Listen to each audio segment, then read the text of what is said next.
Ho ampitomboana mandrakariva ho aminareo ny ry havana ny fahasoavana sy ny fiadanana avy amin'Andriamanitra Raisy Jesosy Kristy Tompony finoantsika.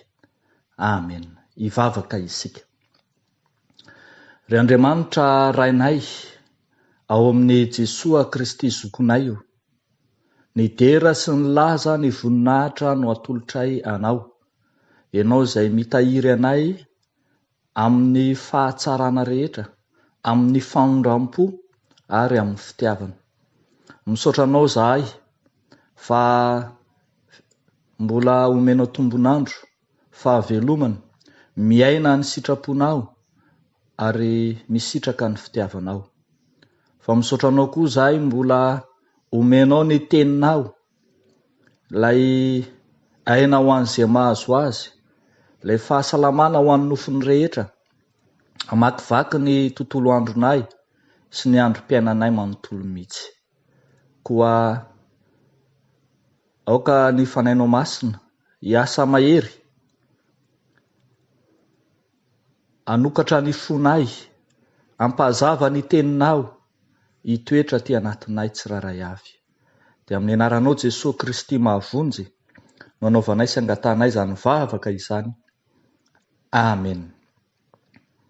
Mofinaina voalahatra ho antsika anio ry havana, ao amin'ny bokin'ny tantara faharoa toko fahaefatra ambin'ny folo, ny andininy fahafolo hatramin'ny fahaefatra ambin'ny folo. Tantara faharoa toko fahaefatra ambin'ny folo, ny andininy fahafolo hatramin'ny fahaefatra ambin'ny folo. Vakina ny teny amin'ny anaran'ny Tompo.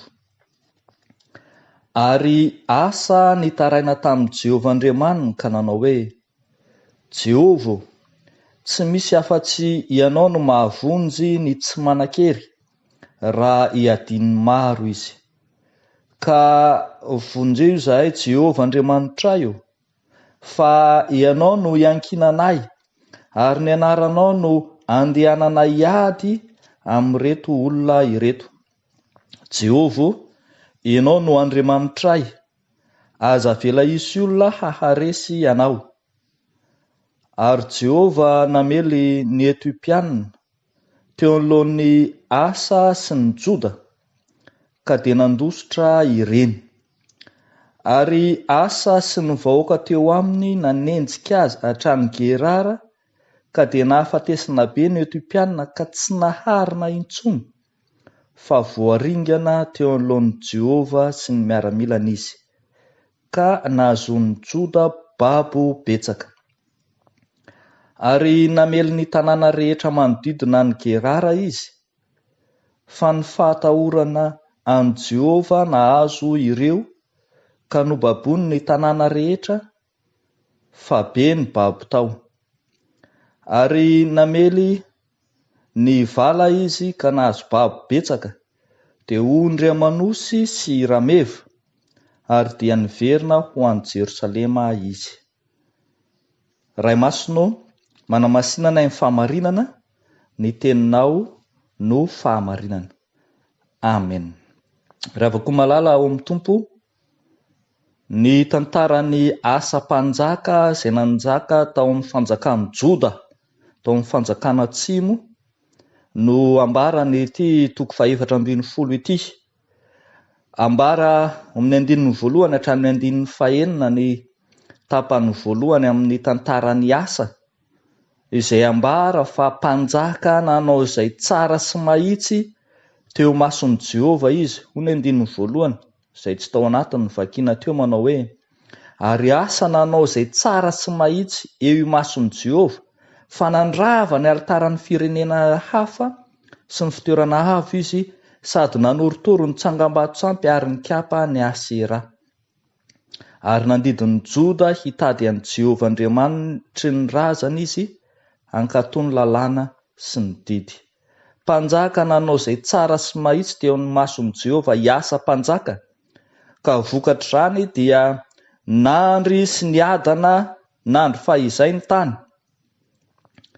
Ary nandritry ny 10 taona aza dia tsy nisy ady mihitsy. Ary raha toa ka nisy ny ady aza, raha toa ka tojo fahavalo izy, dia hita mandrakariva fa niaraka tamin'ny teny hatrany Andriamanitra ny haino azy Andriamanitra.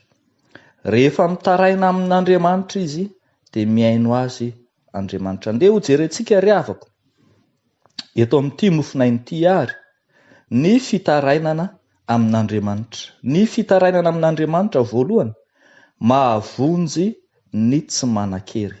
Ny fitarainana amin'Andriamanitra dia mahavonjy ny tsy manan-kery.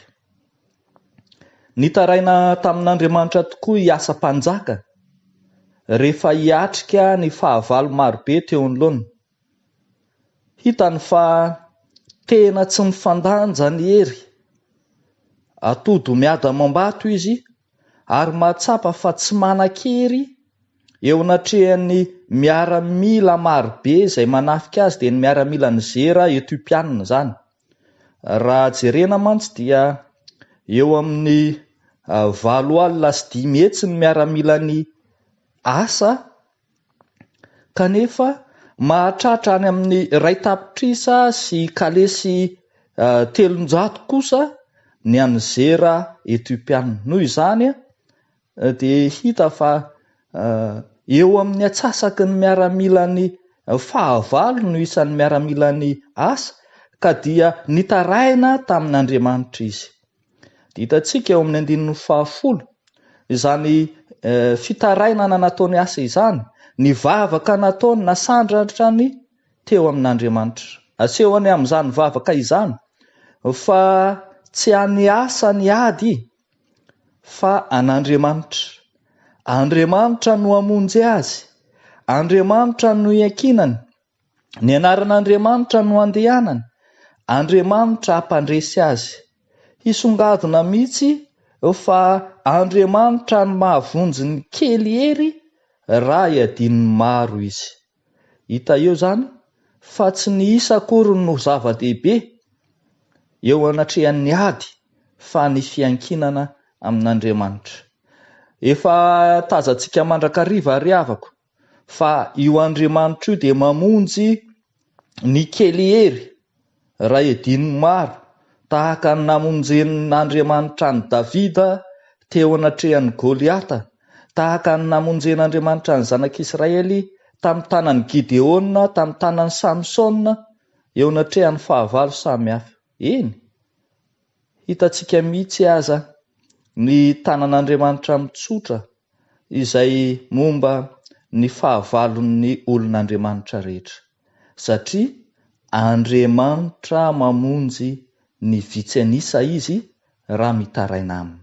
Ry havako malala, miandany amin'ny azy Andriamanitra, na dia toa malemy sy osa, na dia toa vitsy anisa sy tsy manan-kery aza. Afaka miteny mihitsy isika manao hoe izao kely fa ny Andriamanitro ngeza be, satria mahavonjy ny tsy manan-kery raha iadin'ny maro izy. Ianao koa ry havako malala, mety matanjaka ara-batana fa marefo ara-tsaina, mety marefo ara-panahy ary mety marefo ara-batana mihitsy ara-pihetsepo, mora kizitina, miferinay-ndava, mora kivikivy sy mpanome tsiny ny fiainana, toa mahatsiaro ho irery tsy misy namana, ho onjoonjonao samy rery ny fiatrehana ny fiainana sy ny sisa. Tsarovo ry havako fa ho anao indrindra ny famonjen'ny tompo, fa tonga maro anisa ianao miaraka amin'ny tompo, ary fantaro izay ambara ny soratra masina manao hoe mampatanjaka ny reraka izy ary ny kely hery dia omeny hery be, ao amin'ny Isaia 40:7-20.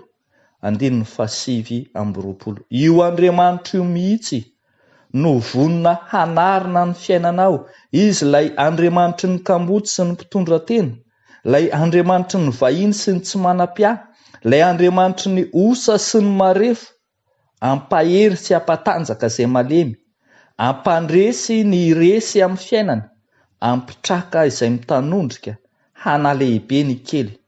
Koa mitodia amin'Andriamanitra, andeha hitaraina amin'Andriamanitra, andeha ho ataontsika amin'Andriamanitra tokoa ny fitarainantsika, fa mahavonjy ny tsy manan-kery raha iadin'ny maro izy. Fa ny zavatra faharoa hitantsika ry havako malala eto amin'ity nofonaina ity dia ny hoe ny fitarainana amin'Andriamanitra manandratra ny vahoaka. Ny fitarainana amin'Andriamanitra manandratra ny vahoaka. Eo amin'ny andininy faharaiky ambin'ny folo hatramin'ny andininy fahaefatra ambin'ny folo farany dia hitantsika fa rehefa nitaraina tamin'Andriamanitra hiasa mpanjaka dia Andriamanitra kosa nanandratra ny olona. Aseho eo fa Andriamanitra mihitsy no mandray an-tanana ny ady tamin'ny fahavalo ka dia resy ny fahavalo. Resy ny fahavalo ka nandositra, resy ny fahavalo ka nahafatesana be ary tsy naharina intsony. Eny, maro no voaringana. Hitantsika eto fa tena sady resy ny fahavalo no nisandratra ny vahoaka an'Andriamanitra. Toa izay vitsy anisa voambara teo aloha indray no lasa nanenjika ny fahavalo tany amin'ny taniny. Toa tsy naharina, tsy nahetsika ny fahavalo. Nitondra babo betsaka izy ary mihoatra noho izany aza dia nitondra harena betsaka nody izy. Hitantsika eo amin'ny andininy fahaefatra ambin'ny folo. Toa nampanginin'Andriamanitra ny fahavalo ary tonga natahotra azy mihitsy izy ireo. Anandratra ny olon'Andriamanitra, izany no tanjon'Andriamanitra. Mody fisandratana mandrakariva ny fitarainana amin'ny Jehova.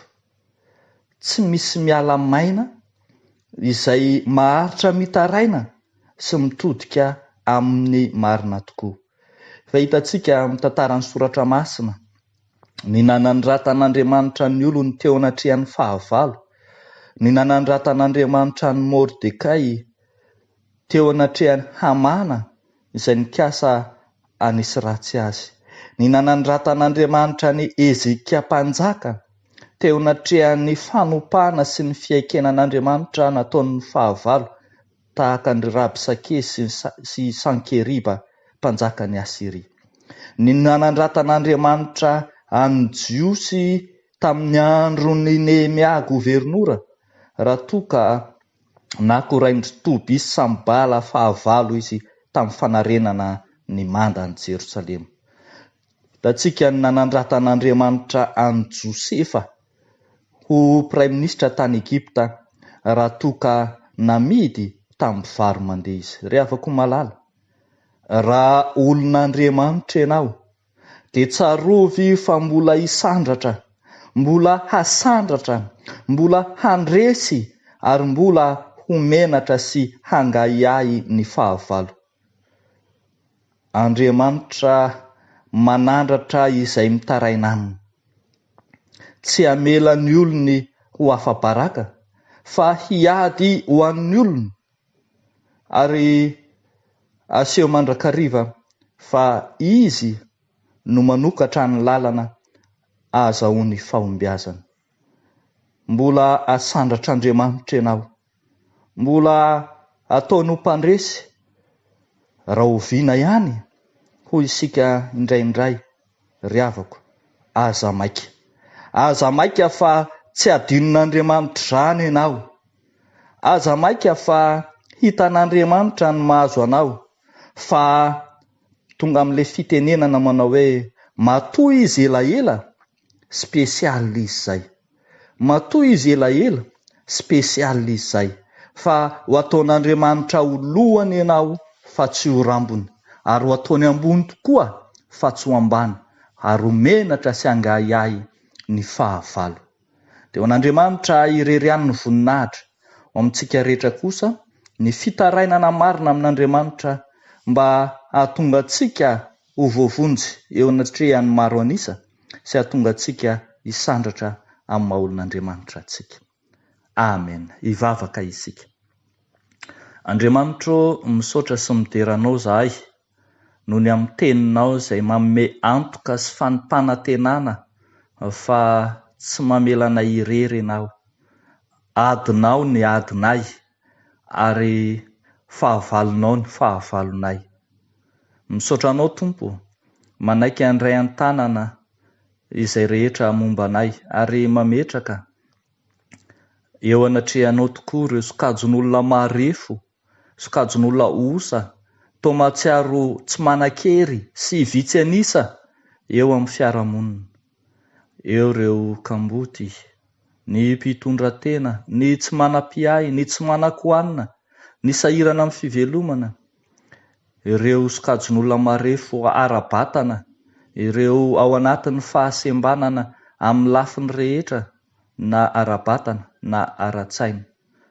Andriamanitro, ianao no efa niteny fa raha ny zanako sy ny asan'ny tanako dia aoka ho adidiko ihany, koa mianta sy mitalao aminao mba jereo re izy ireny. Mahatoky manana anao izay ry Andriamanitra, rainay masina sy tsara indrindra, fa ho anao ny dera sy ny laza, ny voninahitra hatramin'ny taloha indrindra sy ankehitriny ary ho mandrakizay mandrakizay. Amen.